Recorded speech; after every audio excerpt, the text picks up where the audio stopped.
Standing next to RBG's casket, all I could think about was the loss.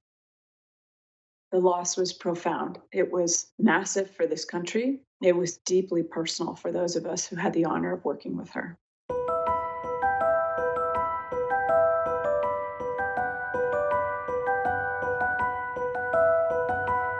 In early September, we submitted it to the press for publication. Very tragically, she passed away about 3 weeks later.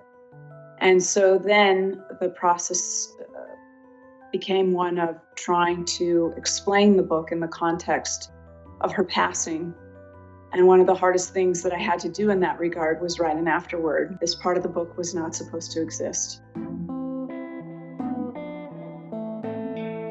To me, RBG was a teacher, a mentor, a friend, and a hero.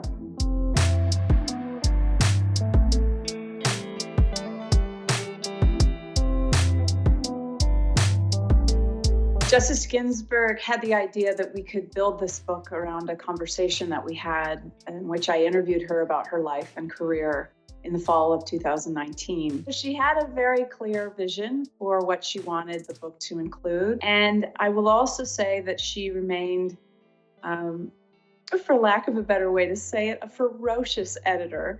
There's a lot in there, a lot of wonderful stories that she tells about her early life and her meeting Marty, the love of her life, their marriage, their family, her career, her time on the court. And so the conversation itself is a lens into hearing her, or a window into hearing her tell her life story. But my favorite story is that when she read the introduction, she said to me, "There's not enough about Marty in here. We need more Marty in here." This is during the final months of her life, and Marty was very much in her thoughts and in her heart. We were married in Marty's home, and just before the ceremony, Mother said, "Ruth, I would like to tell you the secret of a happy marriage." Oh, I'd be delighted to know. What is it? It helps every now and then to be a little deaf. Now that is advice I have followed not only in a marriage for 56 years, but also to this day in dealing with my colleagues. We've also included her final speeches. She talks about her faith.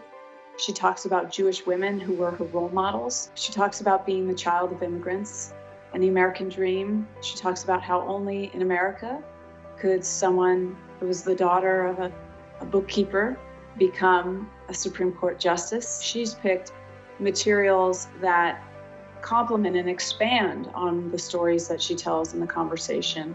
So among other things, the very first brief that she ever filed in a gender discrimination case, the Moritz case, a brief that she wrote with her husband, Marty, is included here. It's never been published before. She has picked her very favorite opinions that she wrote as a Supreme Court justice. And I at times suggested, hey, why don't we add this? No, these are the four. These are the four opinions that if someone reads nothing else about my legacy, I hope they will read these opinions. And I called my grandparents. And my grandparents had not gone to college, and they weren't big on following current events. So I said to them, I'm going to clerk for Justice Ginsburg at the Supreme Court.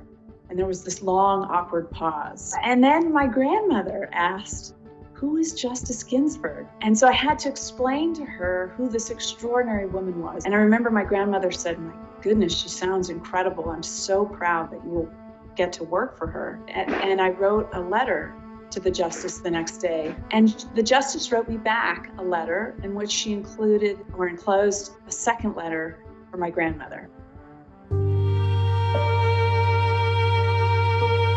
Standing next to RBG's casket, all I could think about was the loss. The loss was profound. It was massive for this country. It was deeply personal for those of us who had the honor of working with her. Knowing her was a privilege, it was an honor, and it was a joy. And it would be hard to overstate my admiration for her, and it would be hard to overstate my love for her. It was also really fantastic that she lay in state at the Capitol. She was the first woman to do so, the first Jewish person to be so honored. And that was really important. I loved that she was still making history even after she passed.